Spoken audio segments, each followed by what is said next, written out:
Start.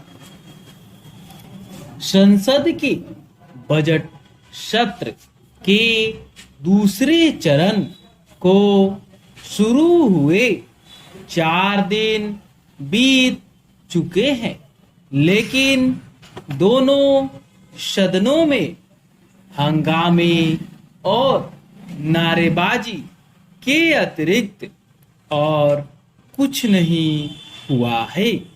जहां सत्ता पक्ष संसद में अपनी इस मांग पर जोर दे रहा है कि राहुल गांधी ने अपनी लंदन यात्रा के दौरान भारतीय लोकतंत्र के बारे में जो कुछ कहा उसके लिए उन्हें क्षमा याचना करनी चाहिए। वहीं कांग्रेस एवं अन्य विपक्षी दल अदानी मामले की जांच संयुक्त संसदीय समिति यानी जेपीसी से कराने पर अड़े हुए हैं और संसद नहीं चलने दे रहे हैं। स्पष्ट है कि यदि दोनों पक्ष अपने अपने रवैये पर अडिग रहते हैं तो संसद का चलना मुश्किल ही होगा। यदि ऐसा होता है तो यह बहुत ही दुर्भाग्यपूर्ण होगा। ऐसी भी परिस्थिति आ सकती है कि बजट को बिना बहस के पारित कराना पड़े। यह ठीक नहीं होगा, लेकिन संसद तभी चल सकती है जब दोनों पक्ष अपना अपना हट छोड़ेंगे। फिलहाल इसके आसार नहीं दिख रहे हैं, क्योंकि यह तय है कि राहुल गांधी लंदन में दिए गए अपने बयान को लेकर माफी नहीं मांगने वाले।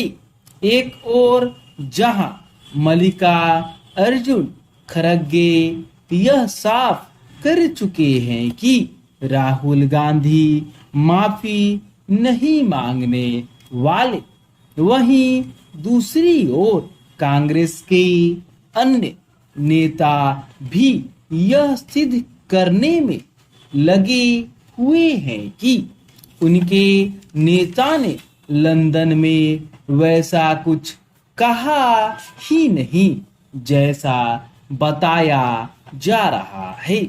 जैसे इसके आसार नहीं कि राहुल गांधी माफी मांगेंगे, वैसे ही इसके भी नहीं कि मोदी सरकार अदानी मामले की जांच के लिए संयुक्त संसदीय समिति गठित करने की विपक्ष की मांग मानने के लिए तैयार हो जाएगी।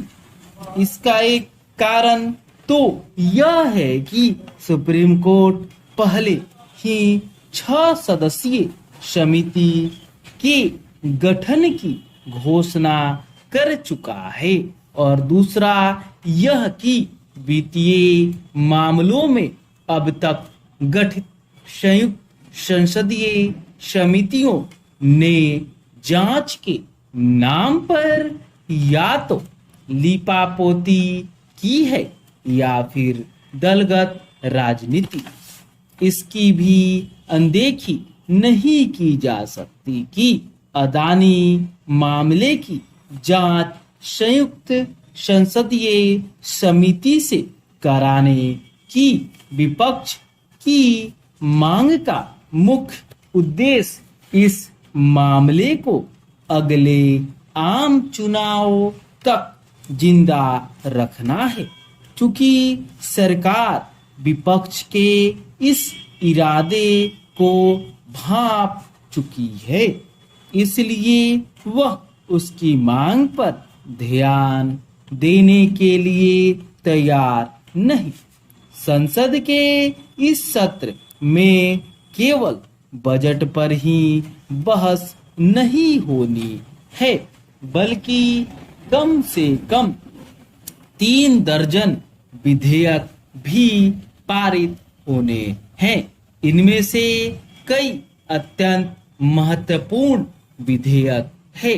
यदि सत्ता पक्ष और विपक्ष के बीच जारी गतिरोध के चलते प्रस्तावित विधेयक पारित नहीं हो पाते, तो यह एक तरह से राष्ट्र की राह रोकने वाला काम होगा। उचित यह होगा कि सत्ता पक्ष और विपक्ष यह समझे कि संसद में गतिरोध की स्थिति पैदा कर वे जनता को निराश करने का ही काम कर रहे हैं। स्टॉप।